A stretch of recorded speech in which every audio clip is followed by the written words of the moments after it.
vaatate arhitektuurisaate Majad ajas teise hooaja viimast kokkuvõtvat saadet.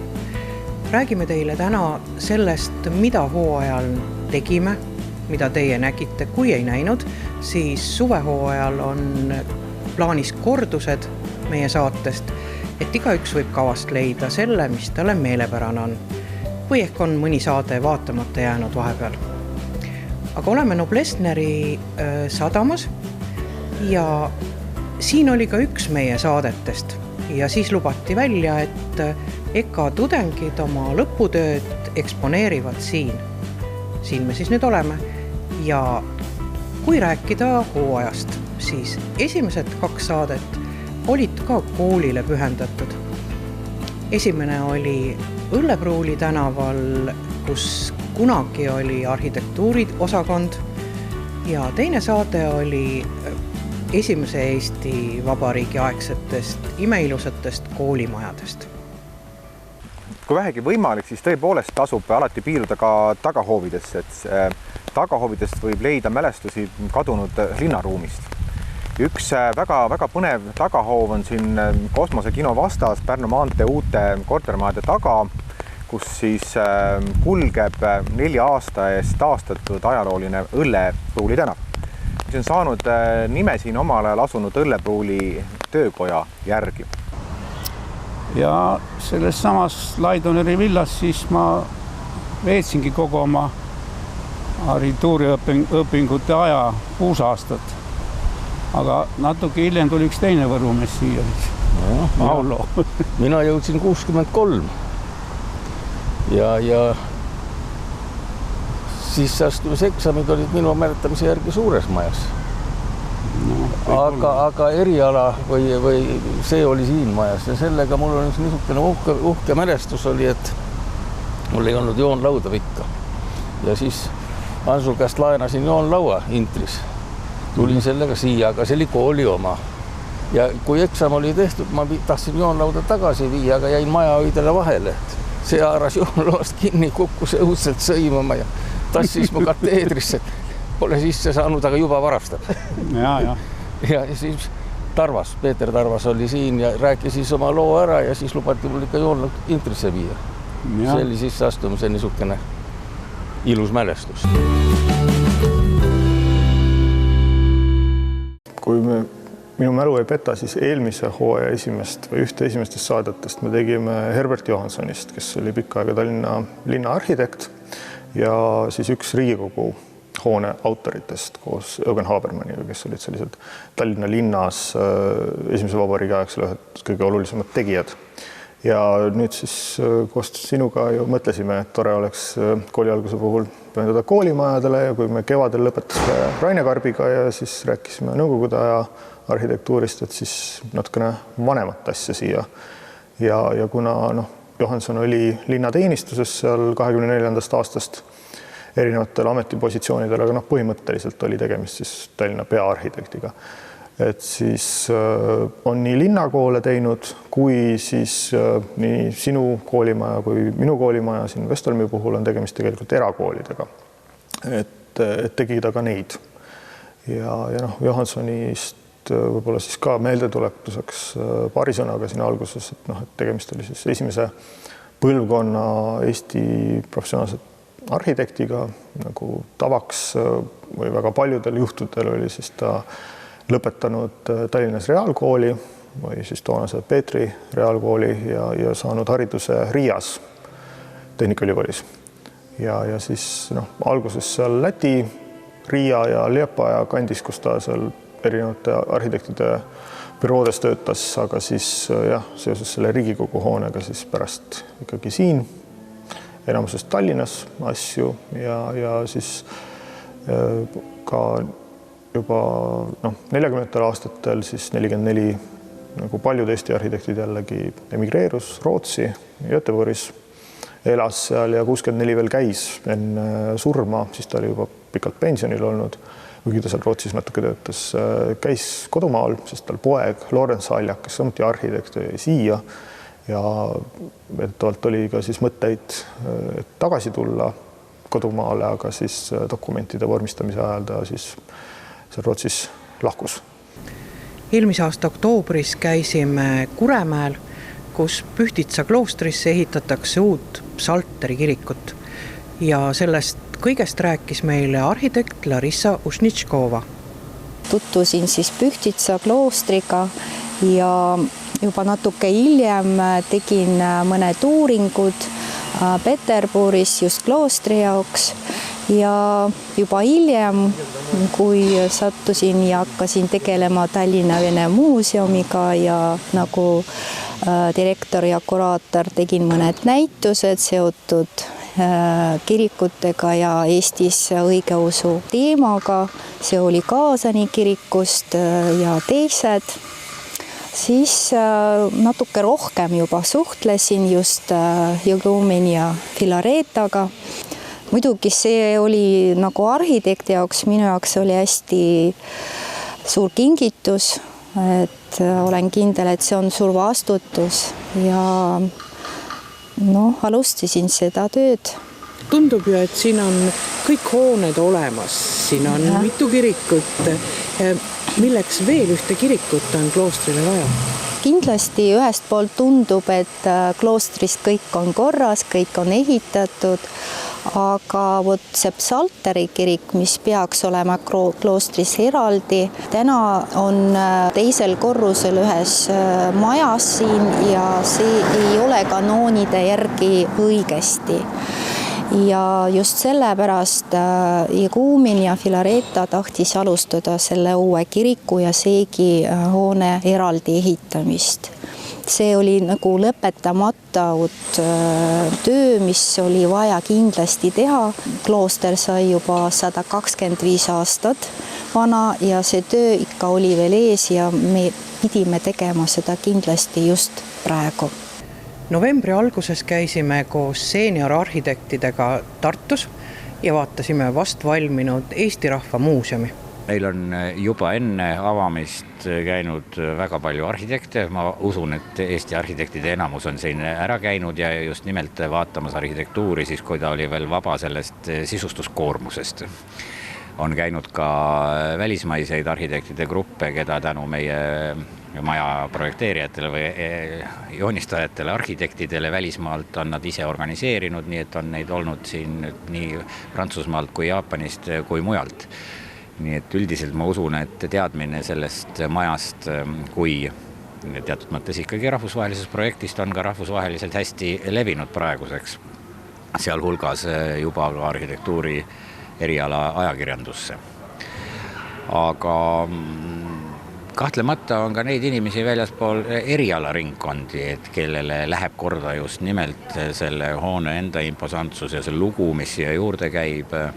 Ja seda me kindlasti ka kõigile külastajatele, kes tulevad, püüame rääkida natukene lisaks sellele, et meil on toredad näitused.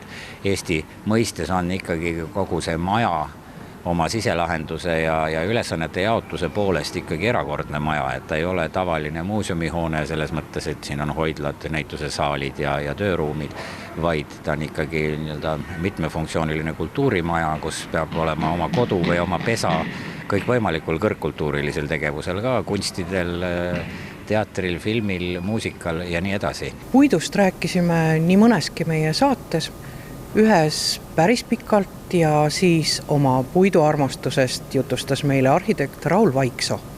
Selle aasta Eesti puitehitis 2016 žürii poolt ära märgitud oli sinu maja ja märgitud just nimelt sellega, et traditsioonilise puidu kasutamise eest. Kas kasutadki ainult traditsioonilisi puitu, ei eputa, ei tee mingeid vigureid? Traditsiooniline puit. Traditsiooniline puidu kasutamine. Aha. Jah. Ma ei saa aru, mis puiduga eputamine, et hakkad teda kuidagi väänama või midagi tegema. Ei, minu majad ongi sellised, et ma ehitan need kokku ju nagu, või vähemalt projekteerin need nii nagu Lego majasid. Et kõik peab olema näha, kõik konstruktsioonid on näha ja tegelikult ma projekteerin see kuni viimse naelani välja. Ka naelad näitan tihtilugu ära, kui see omab tähtsust. Aga loomulikult kõik poldid, ühendused ja põhiline konstruktsioon, kui on ikka sarikas, siis sarikas jääb välja. Ma üliharva, kui katan konstruktsiooni millegagi. No sein tuleb loomulikult katta, aga ütleme selliseid välja jäävaid konstruktsioone, need ma jätan alati avatuna.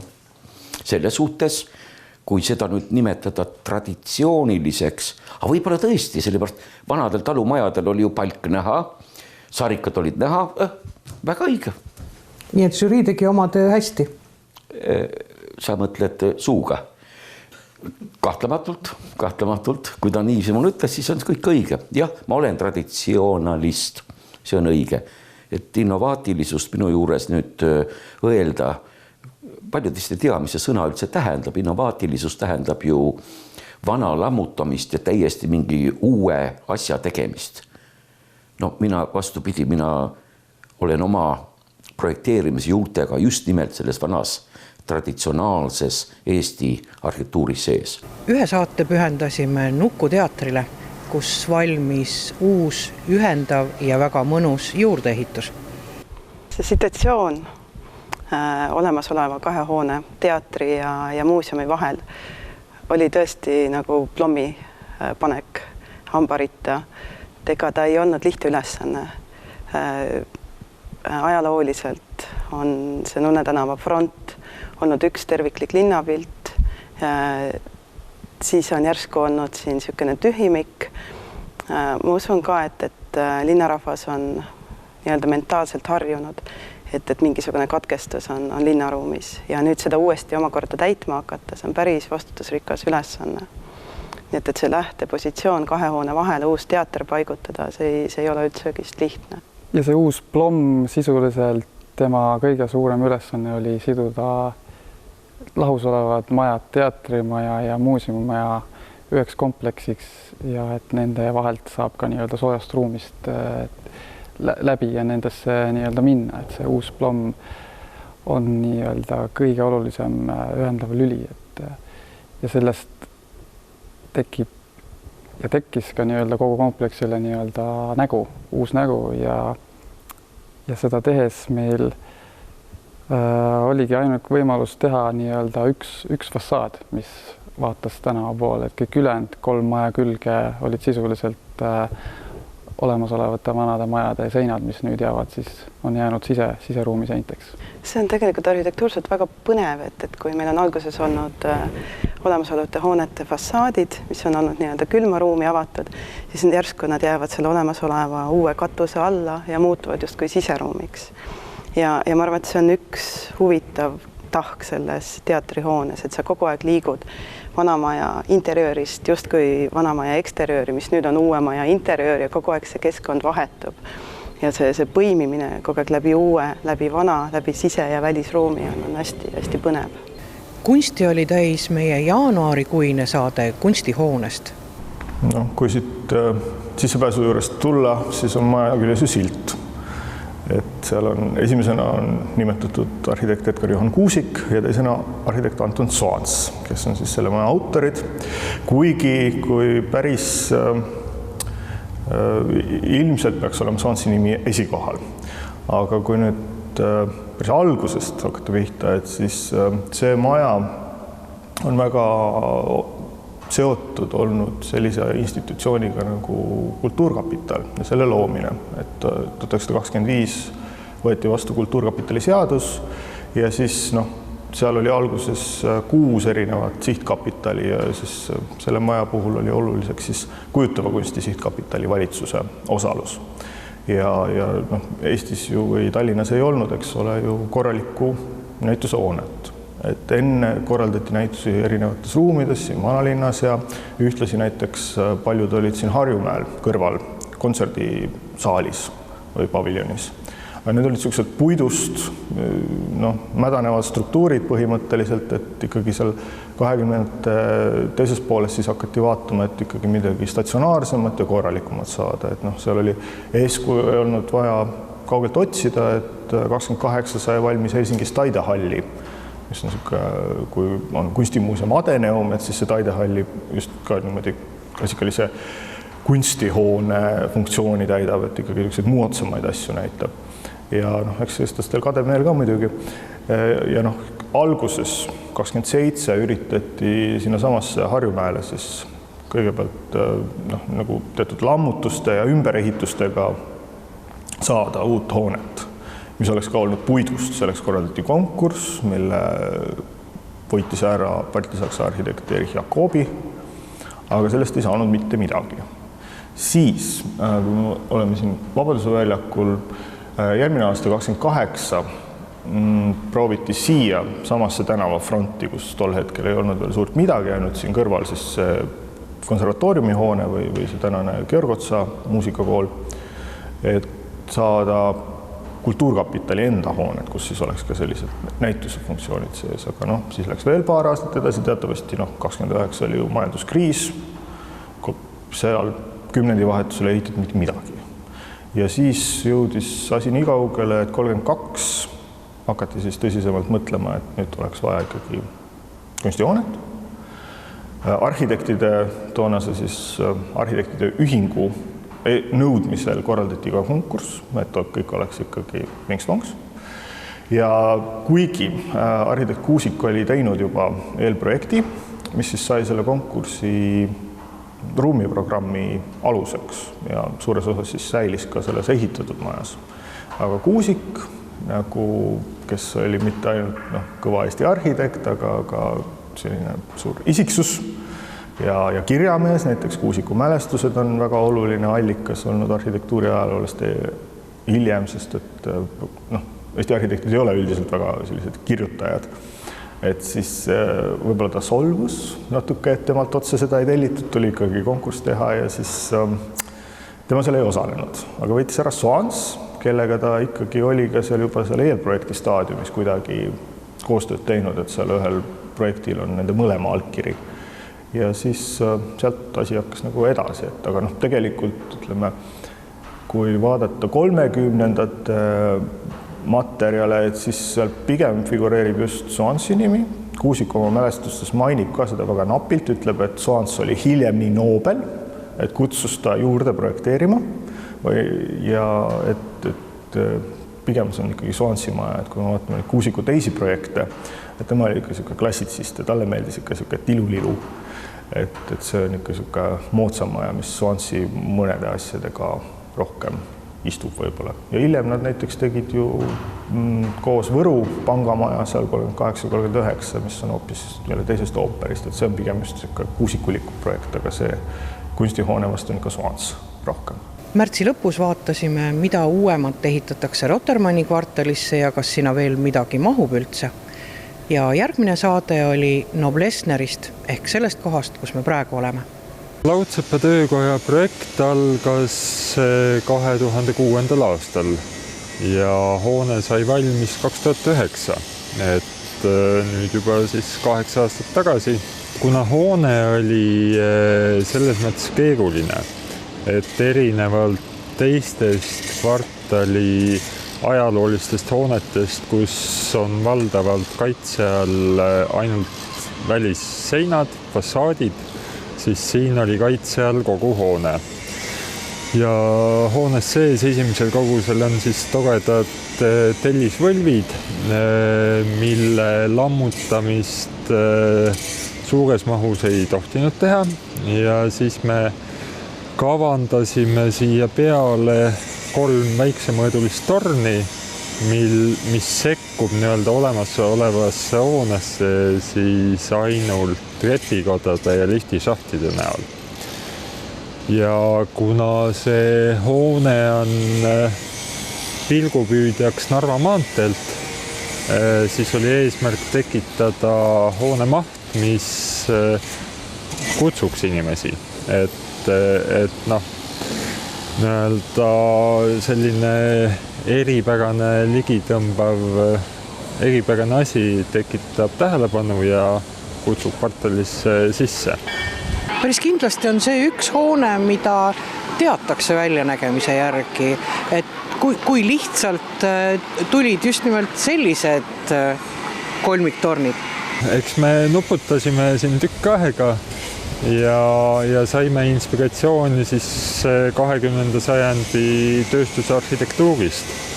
Nende kujud meenutavad jahutusseadmete torne, et küll siin kvartalis ei paiknenud ühtegi jahutusseadet, aga nii-öelda tööstusmaastiku iseloomulik element see oli ja seda me nagu arvestasime.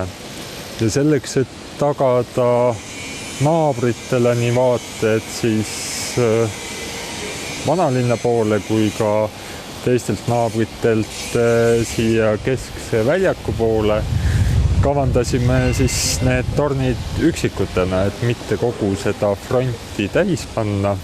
Meie jaoks algas see protsess siin aastal 2014, kui siis arendajad otsustasid korraldada küllalt mastaapse rahvusvahelise arhitektuuri konkursi, kuhu nad kutsusid siis Taanist väga tuntud arhitektuuribüroo nimega Adept, Rootsist ühe nende suurema ja innovatiivsema arhitektuuribüroo White Architecteni ja Soomest nüüd Helsingi kaldapealsega väga palju tegelenud Brunov ja Maunula arhitektuuritoimisto. Ka Eestist olid kutsutud 3 osavõtjat, kellest siis üks oli meie. Ja peab tunnistama, et võttes arvesse konkurente, siis see, et meil õnnestus see konkurss võita, tuli meile küllalt suure üllatusena ja hea üllatusena. Rääkides sellest, mis meid justkui käima tõmbas selle projekti juures, oli fakt, et tegelikult see on paljuski üks esimesi Tallinna merele avamise projekte, merele avamine, millest on räägitud juba 25 aastat, milline tegelikult väga paljuski tänaseni tegelikult ei ole jõutud, sest kui me näiteks võtame meremuuseumi, siis tehti suur kena meremuuseum ja siis ümbritseti see taraga. Samuti on otsustatud teha sinna kõrvale IT-agentuuri hoone, mis ümbritsetakse samuti taraga. Et me nägime nagu võimalust, et see oleks nagu üks selline koht, kus tegelikult tallinlane tulevikus võiks saada merele ja veele taas väga ligidale. Ka see fakt, et tegemist on sadamalaga, on andnud meie planeerimisseaduse mõistes erisused ehk et neid hooneid on lubatud sellel territooriumil ehitada väga veele ligidale.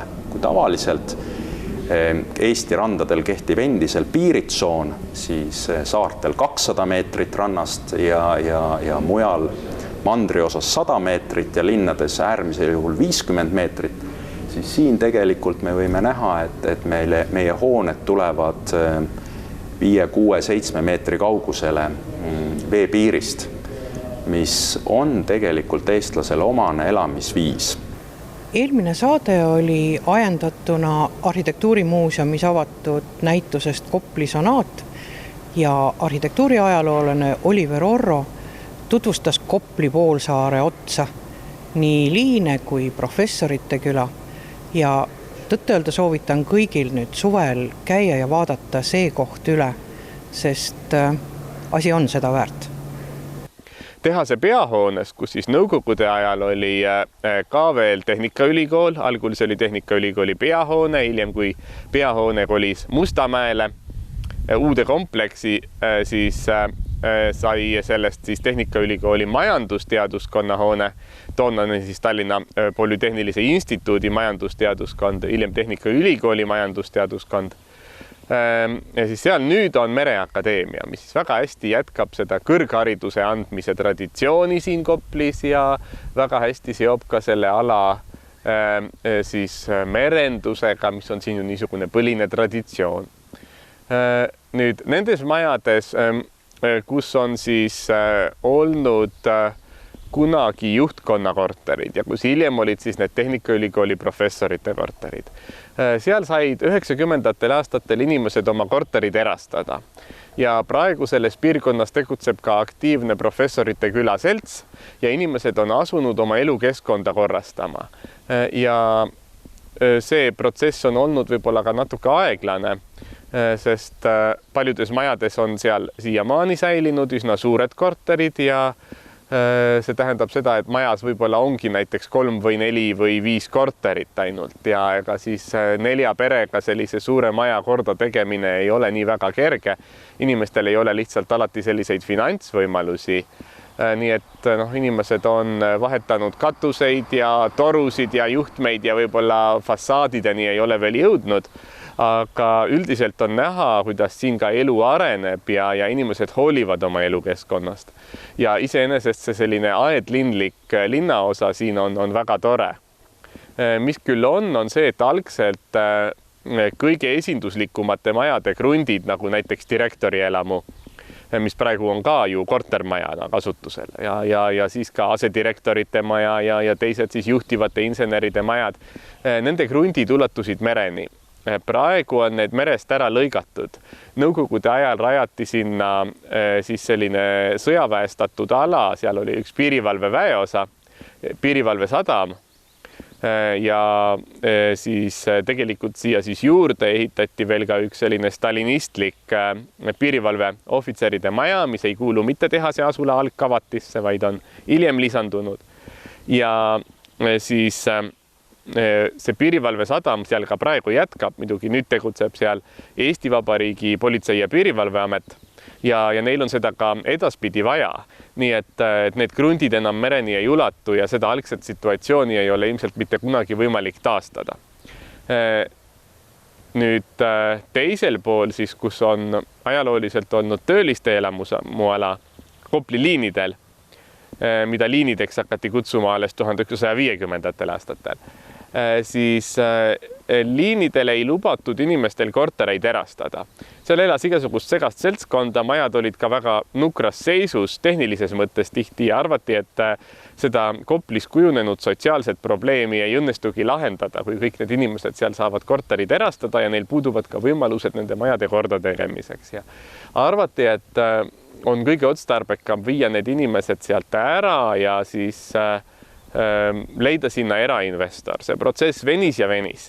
Praktiliselt selle ajaga, kui linn seda aina otsis ja otsis, kord aktiivsemalt, kord ka see protsess vaibus, siis jõudis see ajalooline linnaehituslik struktuur seal peaaegu hävida.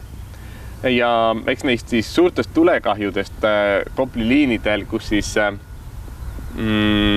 on ka olnud see probleem, et kodutud lähevad majadesse sisse ja teevad põrandatele lõkkeid ja nii edasi. Nii et praegu on tekkinud siis hästi suur kontrast selle professorite küla ja tehase tootmisala peahoone käekäigu ja endise töölisasula käekäigu vahel. Selline oli läbilõige meie saate teisest hooajast. Aga ennem kui lõpetame, on veel see tore ülesanne loosida välja eelmise saate vastajate vahel raamat, mille Oliver Orro ütles, et selle raamatu saab kätte enam-vähem jaanipäeva ajal. Annan kindlasti võitjale teada, aga nüüd valime. Vastuseid oli muide suhteliselt vähe, küsimus oli keeruline, aga 4 inimest siiski vastasid. Ja